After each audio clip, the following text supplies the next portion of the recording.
tape. Let's dive into the tape. Mike Rupp with a Yager-like salute. Roll the tape. Rupp with a shot. He's gone. 2 goals for Mike Rupp. Look at him go. Tape the tape. Let's diggity dive right into the tape.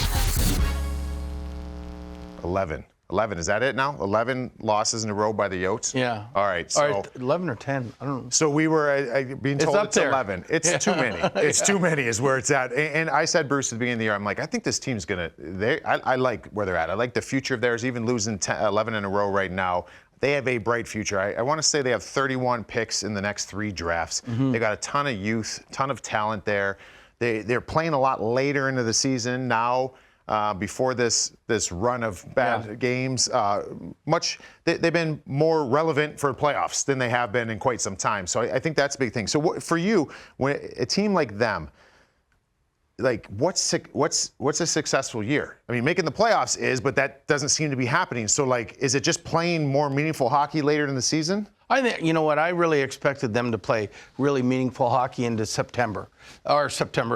March, sorry.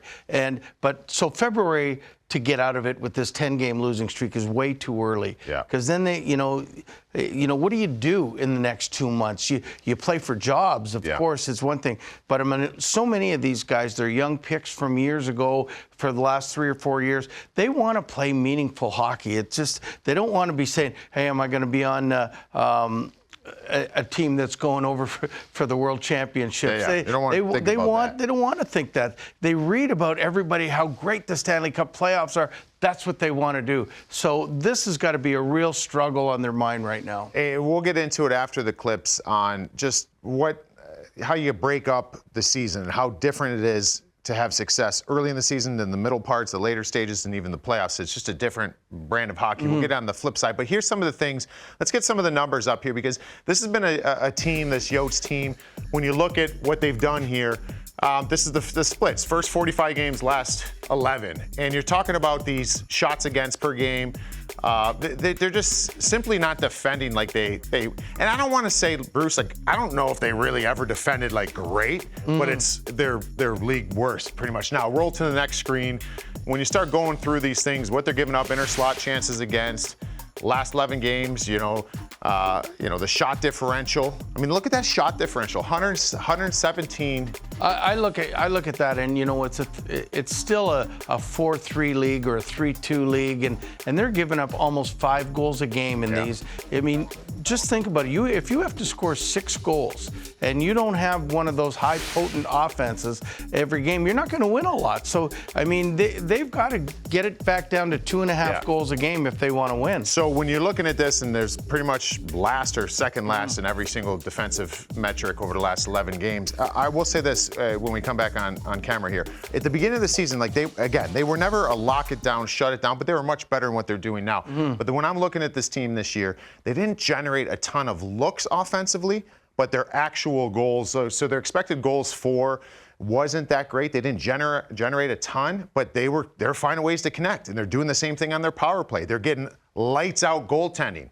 The goaltending's kind of dropped off. The secondary scoring. The one big thing I wanted to point out before we get to the clip too, the last 4 games, they've given up a goal in the first 5 minutes. So they're playing behind. You're trying to end the streak, and you're playing automatically from behind. So I want to show just some defensive clips, not to beat on them here, but coming down the stretch here, that's the goal for me. Like, start learning how, this is a different stage of the season than you're used to playing in. Like, let's start learning how to defend. And we're going to get a pause right here. We got a pause right there. You could basically throw a blanket over these 3 players, all going towards the same guy, right?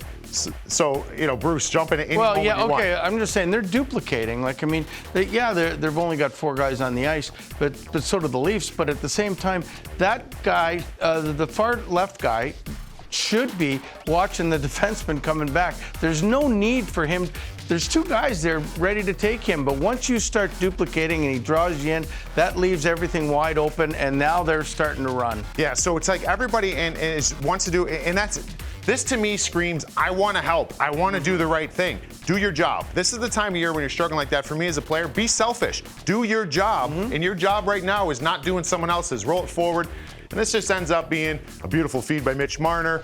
And then this play going to the net. This one ends up bouncing off of Austin Matthews. I don't know if that hits off his chest or his face. But everybody's chasing the puck once that first play is done, everybody's chasing the puck. There's nobody boxing out or blocking out and saving it for the next guy. So I mean, it's like just a cluster. It's too much. It feels like it's too much when I'm watching these clips. It's too much of a reaction instead of anticipating and doing your job. They just kind of get running around. Roll this one forward because we're not going to go for a stop for a little bit here. And we'll just keep it going.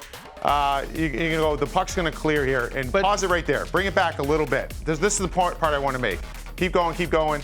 This is on the power play. Keep going a little bit more right here. Pause it there. All right. So now you got all of your players here. Look, you got your 5 Yotes on the power play. You got 5 players. Pay attention though right here because this is very important. Power play. You got 2 seconds left. We know, Bruce, the goaltender. What's he doing? Goaltender's banging his stick on the ice, letting them know that the guy's coming out of the box. And you've got 5 guys beneath the circles right now. So, I mean, what's going to happen if you don't get the rebound? Beginning of the third period, right? Yeah. You're going against a Leafs team that's been playing pretty good.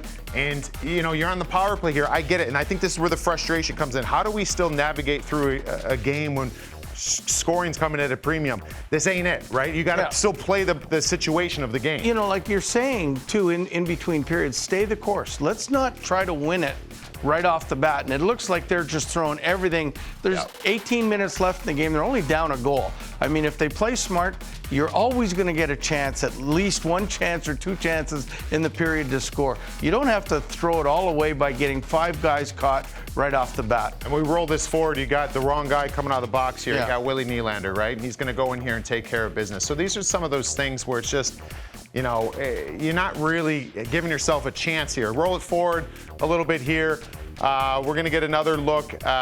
Let's go right here. Okay, so you got Alex Kerfoot. And again, I love Alex Kerfoot. Love what he brings. But you've got a D that was in. So you had a D here, D here. You got 2 defensemen. What ends up happening, roll forward slowly. You end up getting a defenseman going to play the puck. Well, I think that's Bobby McMann right there. Pause it right there. So you've got this forward. And like I mentioned, the problem here for me, Bruce, and you jump in here because you're covering for your defenseman right here, Kerfoot. You got to make sure your feet are facing the right way. You got this place coming. This place coming up ice. You can't get your feet pointing up ice that way. You've got to retreat back to your net because you're in a defensive position here. And if you're defending, you got to play above the puck and above the D. And right now he's ready. Right now he's okay. But he's ready to go offensively. And then we'll roll it forward slowly and watch how different. Now his feet are turned the wrong way, and that's all or nothing. He's trying to kick it. It's a 2-on-1. And I mean, again, it's a shot that, I mean, the Leafs have got really good shooters, but some of those shots have got to be saved, at the same time. But there's 2 things on that last goal. One, they didn't win the board battle.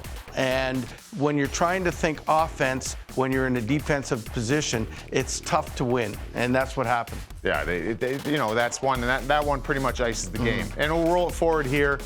And we'll end up getting a pause here. So this is the one thing I noticed from going over the last number of games with them.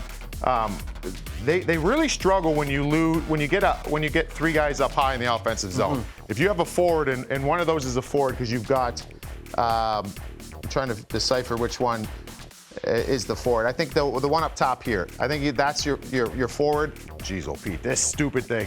All right, here we go, Bruce. We got it. I'm listening. There's your forward right there. Okay. So once you get a high forward in the offensive zone, they don't know what to do, right? They just kind of all sit here. Someone's got to make a read and go out and play with that conviction. Even if it's the wrong read, at least you guys are on the same page of, all right, he's doing that, so I need to do this. Everyone stands here, and then we'll roll it forward. Watch Bo Byram just sneak in back here. Unaccounted for, this play comes down to him. And it's just, again, trying to... If you look at how easy that is, but what I was thinking is all 3 guys up top are focused. If you look where they're looking at the puck.